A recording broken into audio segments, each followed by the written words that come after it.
France Télévisions, ce qui vous attend à la rentrée. France Télévisions a dévoilé le contour de ce qui attend les téléspectateurs à partir de la rentrée 2025/2026. Voici un résumé des différentes annonces du groupe audiovisuel public. A eu début du mois de juillet 2025, Delphine Ernotte a pris la parole pour annoncer les évolutions de la rentrée sur les antennes de France Télévisions. Il faut dire que le mercato a été très intense ces dernières semaines du côté du service public.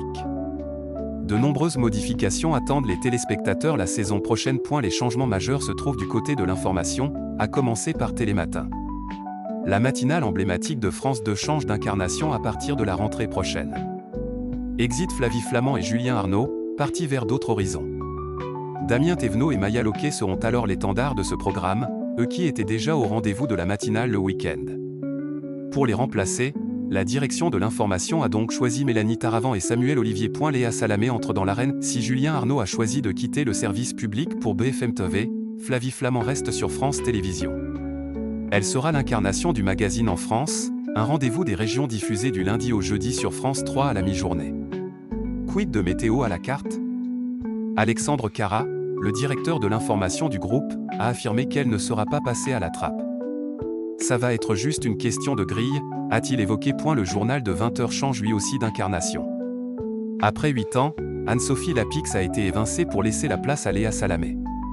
La présentatrice, qui a été courtisée par BFM TV, a choisi de rester sur le service public, un vrai challenge pour elle. C'est stupéfiant, c'est écrasant, on est comme une cathédrale, a-t-elle évoqué lors de la conférence de presse. Aurélie Casse reste sur France 5. Côté magazine, les maternelles quittent France 2 à la rentrée pour s'installer sur France 4 avec une version remodelée et une nouvelle animatrice.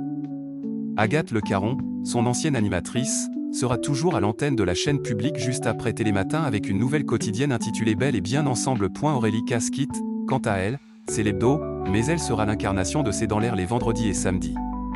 L'ancienne journaliste de BFM TV animera également Le Monde en face sur l'antenne de France 5 chaque dimanche. C'est à vous s'étend donc du lundi au samedi, avec Anne-Elisabeth Lemoine du lundi au jeudi et Mohamed Bouafsi les vendredis et samedis. Les documentaires auront également une grande place sur France Télévisions avec de nombreux nouveaux formats, comme un documentaire consacré à Roland Garros ou encore « Sommes-nous tous sexistes ?» Le sport sera aussi à l'honneur avec la finale du GP Explorer 3 sur France 2 le 5 octobre prochain, avec Squeezie et de nombreux créateurs. Cyril Ferraud, le saint patron des jeux le divertissement, quant à lui, est également victime de gros changements avec certaines nouveautés dès la rentrée prochaine. L'émission Question pour un champion est donc déprogrammée en semaine pour être diffusée uniquement le week-end.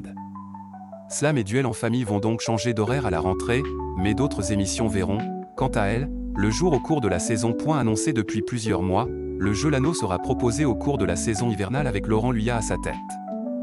L'animateur des rendez-vous sportifs majeurs du service public prend du galon et animera ce jeu pendant plusieurs semaines en prime sur les antennes de France Télévisions.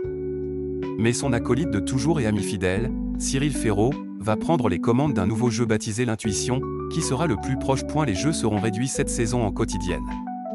6 mots de passe restera à la rentrée en avant-soirée avec Laurence Boccolini. Le programme sera en alternance avec Memory, un jeu animé par Damien Thévenot.